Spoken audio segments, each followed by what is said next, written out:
Magandang hapon po sa inyong lahat. Ako nga po pala si Charisma de la Torre, ang reporter ng GCHS High School Report. Nandito po tayo ngayon sa Zamboanga City, sa barangay ng Santa Catalina, kung saan naganap ang malawakang bakbakan sa pagitan ng mga rebelde at militar.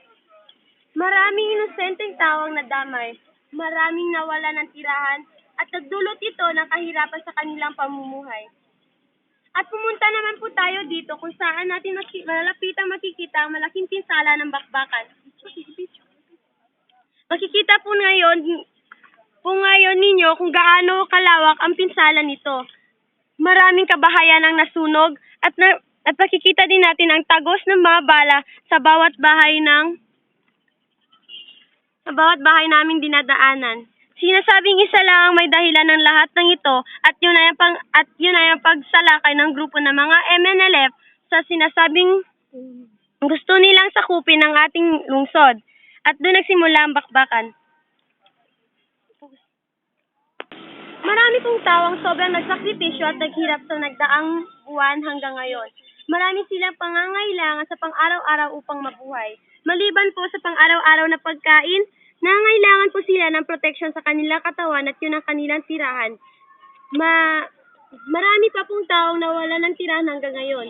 Gamot ng mga tao may sakit, kailangan din nila ng damit, unan at kumot kung saan ginagamit sa tuwing natutulog. Marahil may nakukuha silang pagkain at gamot ay binibigay ng mga relief goods, pero hindi pa daw ito sapat para sa kanilang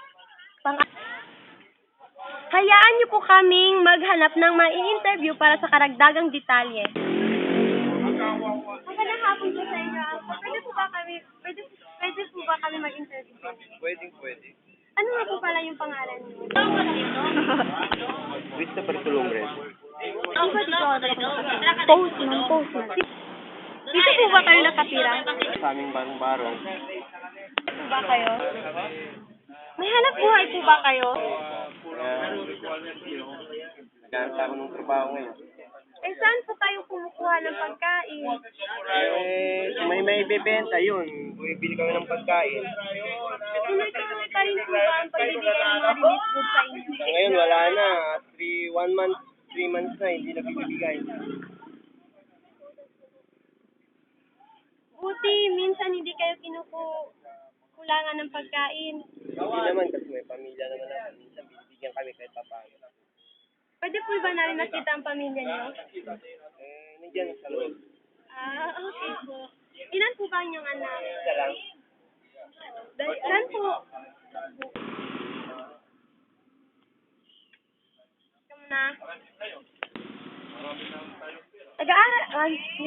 Nag-aaral po ba inyong anak? Sa ngayon, hindi na nag-aaral. Walang pera po.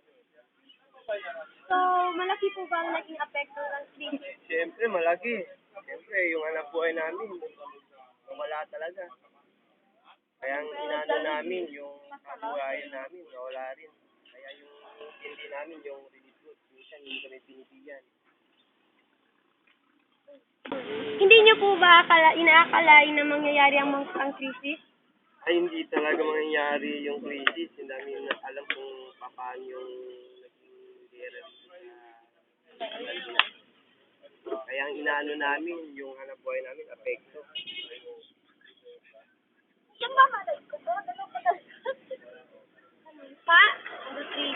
Paano po kayo nakatakas sa kasasagan ng gera?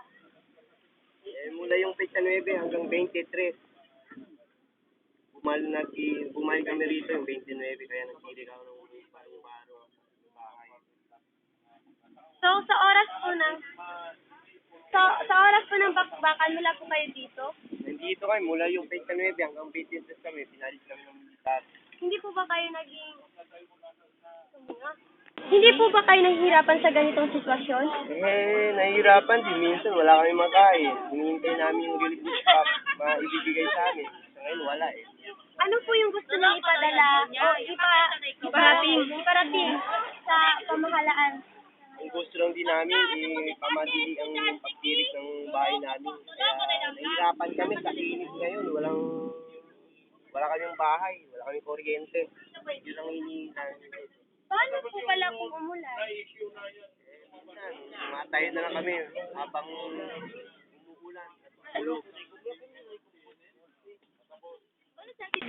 Pwede po ba namin malaman kung ano po yung pinagkakaabalahan ninyo sa ngayon? Sa ngayon, nag-alaga ako ng baboy. Ito yung baboy ko, 2. Kaya yung pagkatapos niyan, ibebenta namin paggawa ng bahay. Maraming salamat po pala sa inyo, Mr. Columbres, sa paglaan nyo ng oras para sa aming interview.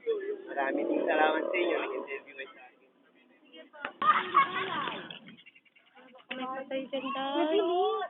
Mag-rate ako mo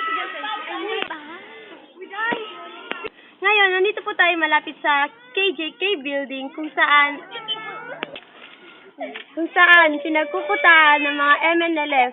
Alamin po natin ang mga detalye sa aking kaibigan na si Patricia Tasilan. Patricia, sa ngayon po, narito po tayo ngayon sa KJK building kung saan pinagkukutaan. Sabi mo, KJK building. KJK Ano Building. tayo? 1, 2, 3, go. KJK Building.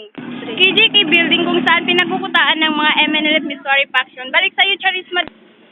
Kahit ganito po ang estado ng kanilang pamumuhay, nagsisikap po sila upang bumangon.